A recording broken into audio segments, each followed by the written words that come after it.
నంద్యాల పట్టణ శివారులోని Nandi Paradise నందుగల house number 46లో 10 తులాల బంగారు మరియు దాదాపు 50,000 నగదు, అలాగే హౌస్ నెంబర్ 48లో 1,10,000 నగదు దొంగలు దోచుకెళ్లడం జరిగిందని ఇంటి యజమానులు తెలిపారు.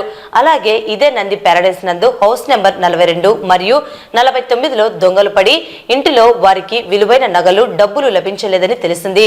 సమాచారం అందుకున్న పోలీసులు కేసు నమోదు చేసి దర్యాప్తు చేస్తున్నారు.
నుంచి ఎంటర్ అయ్యండి.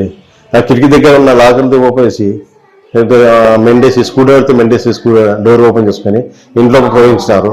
ఇంట్లోకి వచ్చి మా అమ్మ బెడ్రూమ్లో ట్రై చేశారు. సెల్ఫీలు తీశారు. పర్సులు దొరికితే 4-5 పర్సులు దొరికితే తీసుకున్నారు. బ్యాగ్స్ తీసుకొని చెక్ చేసుకున్నారు. దాంట్లో క్యాష్ లేకుండా మళ్ళీ వెంటనే పైకి వచ్చినట్లున్నారు. మా ఓపెన్ ప్లేస్లో ఒకటి బీరో ఉంది, గార్డేజ్ బీరో. దాన్ని మేము బయటకు లేకుండా బెడ్రూమ్లో మేము రెండు బెడ్రూమ్ నుంచి కాకుండా బయట లాకేశారు. సౌండ్ వస్తే కొద్దిగా డౌట్ పడి ఎందుకు సౌండ్ వస్తుందని చెప్తే కొద్దిగా మేము రెడీ అయ్యాము. బయట లోపల నుంచి వచ్చి సౌండ్ వస్తే తీసుకొచ్చేసరికి అప్పటికే వెళ్ళిపోయారండి. మా అదృష్టం ఏం పోలేదండి. లాకర్ ఓపెన్ చేసి ట్రై చేశారు, బీరో అది లాకర్లు ఏం పోలేదు.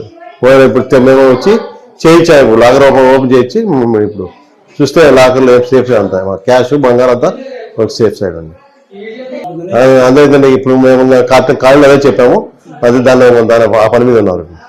రాత్రి మా ఇంట్లో దొంగతనం జరిగింది. మనీపరంగా 1,10,000 రూపాయలు దొంగతనం జరిగింది. బంగారం ఇంపార్టెంట్ తీసుకుని వెళ్ళారు.